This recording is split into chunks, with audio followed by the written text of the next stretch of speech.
A federal judge is ordering Texas to change the way it tells you how to vote. That's after the courts forced the state to relax its voter ID rules.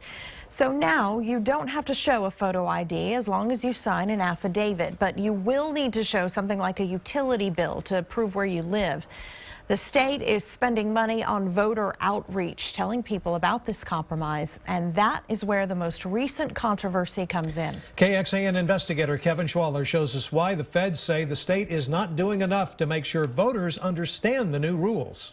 As the state reaches out to voters, we talk to Texans underneath the Capitol Dome to see if they know what they need to vote. Typically just brought my voter registration card and my ID. I just carry with me everywhere I go. It's a lot to keep up with. For a person that's registered to vote, it's like, you're registered, so there's no reason to kind of monitor it. They know what to bring to the polls, but Monchera Odenga didn't realize signing a document without an ID is also an option for some voters. Not aware of that. Do you know what you need to bring to the polls to make sure you can vote? No. So the state still has some outreach to do, but the content of its outreach is now what's under fire.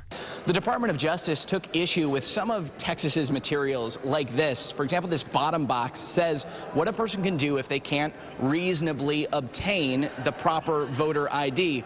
Well, the issue the DOJ brought up is it doesn't use that word reasonably, and it thinks it should. The court agreed. In short, Texas will need to do some editing less than 50 days out from Election Day, and it could cost taxpayer money. The Texas Attorney General's office claimed in court filings that late edits could confuse voters, and pre-recorded TV and radio ads would be costly to change.